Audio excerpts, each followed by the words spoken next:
ուղարկել, պատասխանել եք կապված Գևորգ Պապոյանի հայտարարությունների հետ եւ խնդրել եք, որ դուք ուղիղ արձագանք եք, արդյոք Պապոյանը ճիշտ է ասում, որ հեծի նախկինում վերցրած վարկերը մտել են սակագնի էլեկտրաէներգիայի սակագնի մեջ։ Դուք չեք հաստատել Պապոյանի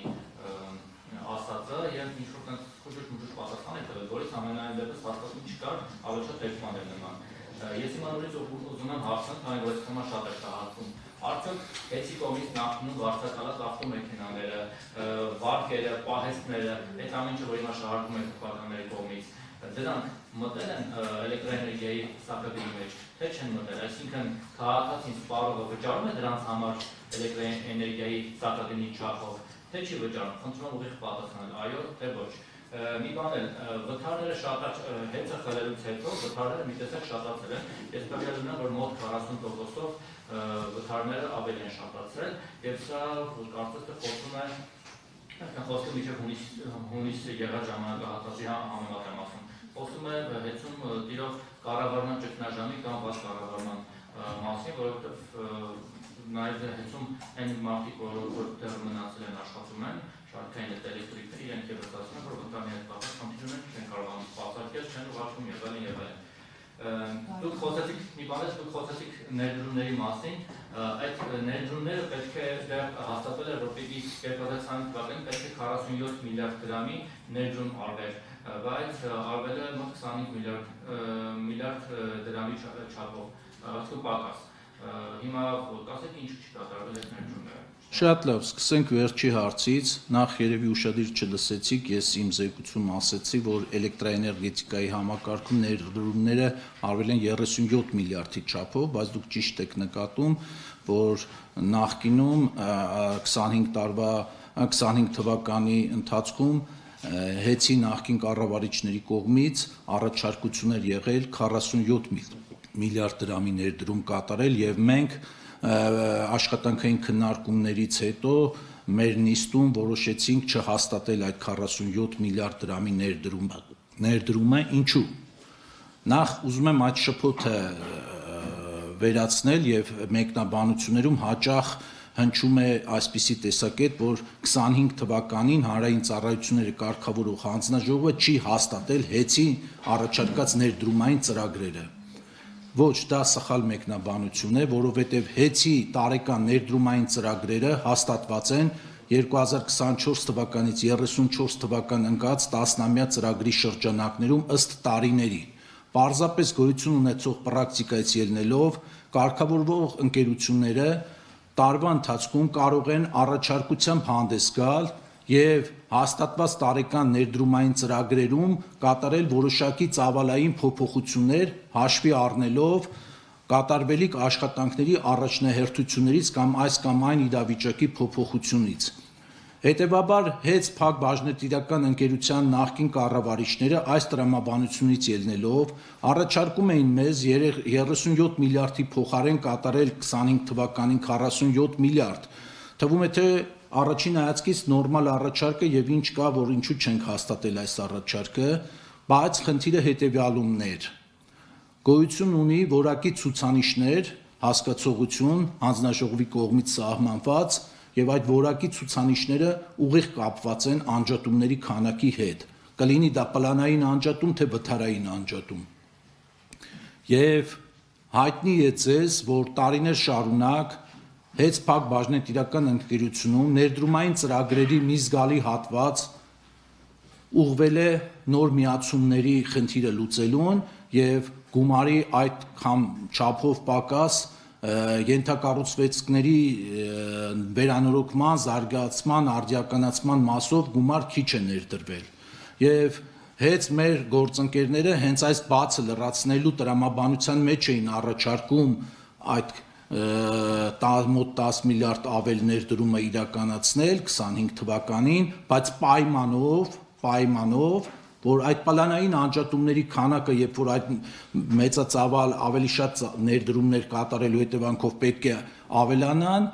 պետք է դրանք չազդեն որակի ցուցանիշների վրա։ Ինչի հետ հանձնաժողովը չի համաձայնել, որովհետև նախորդ տարիներին, երբ այդ պլանային անջատումները չեն կատարվել եւ այդ համապատասխան ծավալի ներդրումներ չի կատարվել այդ ուղղությամբ, դրա հաշվին ապահովել են որակի ցուցանիշներ։ Իսկ հիմա երբ որ պետք է այդ խնդիրը բերեին կարգավորման դաշտ գցեին, արդեն բնականon հուն բերեին, առաջարկում էին, որ անջատումների քանակը պետք է չազդի որակի ցուցանիշների վրա, ինչի հետ մենք չենք համաձայնել եւ մերժման հիմքը դա է եղել։ Սա մեկ, երկրորդ հարցը, կհիշեցնեք երկրորդ հարցը։ Երկրորդը վթարներն է։ Այո, շատ լավ։ Որակիցները ուսում կակրած հենց վերացած հետ կապված։ Բանավեճի ես հեսա կպատասխանեմ ձեզ։ Ներդրումներ արվում են, ներդրում նորից եմ կրկնում, հարգելի լրագրող, երբեք մի մտածեք, որ մեր նման որոշմամբ հեցի ներդրումային ծրագրերը խաթարվել են կամ բնականon ընթացքը խափանվել է։ Պլանային հաստատված տարեկան ներդրումների ծավալը շարունակվում է իրականացվել եւ կիրականացվի անխափան ձևով։ Հիմա ձեր երկրորդ հարցին ես բացարձակապես համաձայն չեմ այդ խլել եզրույթի հետ, դուք ձևակերպում եք խլել եզրույթը եւ երկրորդ հարցի մեջ տալիս եք գնահատականներ, որը միգուցե ձեր իրավունքն է, բայց ես այս մասով եւս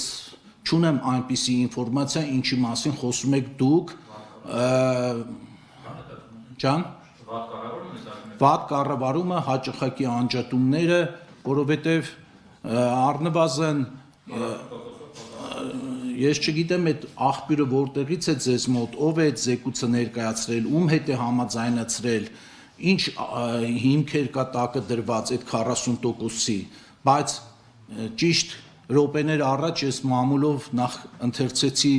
ներկայիս կառավարիչի հայտարարությունը այն մասին, որ հենց Փակ բաժնետիրական ընկերությունում հունվար ամսին հավելագրման որևէ դեպքեր չեն արձանագրվել, չնայած դրան ես որոշակի քանակի դիմում բողոքներ ստացել եմ այդ մասին քաղաքացիներից, որոնք որ որոշ դեպքերում պնդում են, որ իրենց մոտ հավելագրման երևույթ են նկատել, կասկածներ ունեն եւ մենք մեր ընթացակարգով այդ դիմում բողոքների հետևից կգնանք անպայման, բայց դրան ավել եմ նաեւ հակառակը, որ անձամբ այս ընթացքում ես իմ անձնական օրինակն եմ ասում, շատ են եղել փողոցում դեպքեր, երբ անծանոթ քաղաքացիներ ճանաչելով ինձ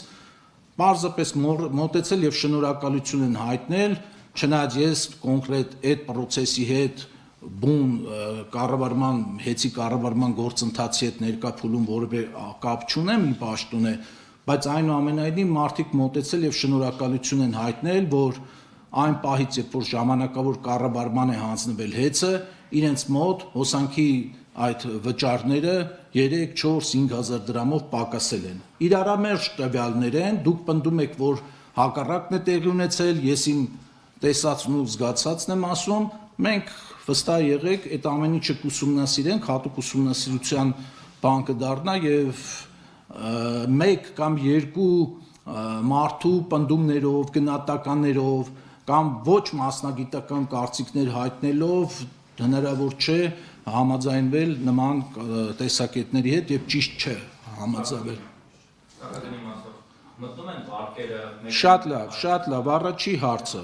Ուրեմն պարոն Պապոյանի հայտարարությունների հետ կապված, եթե կոնկրետ պատասխանեմ, իսկ մենք այնուամենայնիվ ձեզ գրած նամակում բավական կոնկրետ ենք պատասխանել, ինչքան էլ որ դուք ասում եք խուճուճ բաներ են գրել, խուճուճ բան մենք ստեղ չենք գրում,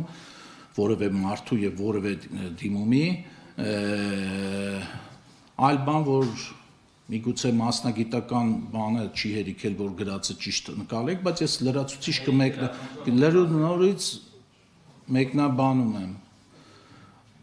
Մեթոդաբանության իմաստով, այո, վերցրած վարկերի տոկոսները, իսկ խոսքը գնում է ոչ թե վերցրած վարկերի, այլ վերցրած վարկերի տոկոսների մասին։ Վերցրած վարկերի տոկոսները չեն մտնում սակագնի մեջ, բայց պարոն Պապոյանը բացի էկոնոմիկայի նախարար լինելուց հանդիսանում է նաև քաղաքական գործիչ եւ ինքը երևույթին տվել է ըստ էության միգուցե նաև քաղաքական գնահատական այն իմաստով, որ հենց Փակ բաժնետիրական ընկերությունը ինքը կրիտիկական կառուցվածք է, ենթակառուցվածք է եւ այդ կրիտիկական ենթակառուցվածքում կամ ենթակառուցվածքներում անթույլատրելի է, որպիսի ֆինանսական կառավարման եւ տեխնիկական կառավարման եւ որևէ առումով ամենաթողություն տիրի եւ հատկապես ֆինանսների միգրացիայի խնդիր տեղի ունենա, հակառակ դեպքում վերցրած վարկերը, եթե ինչ-ինչ պատճառներով չկարողանային հետ մարել եւ կամ ծայրահեղ իրավիճակի հասցնեին, այստեղից վերցնել մյուս ենթակապալառուին փող տալ կամ կապալառուին փող տալ, կարող էր հանգեցնել իսկապես կոլապսի եւ ամբողջ հանրապետությունը կանգնեցնել փաստի առաջ։ Այո, այս իմաստով համաձայն եմ պարոն Պապոյանի հետ, բայց կոնկրետ վերցված վարկերի տոկոսները մեր հաստատված մեթոդաբանությամբ չի մտնում սակագնի մեջ։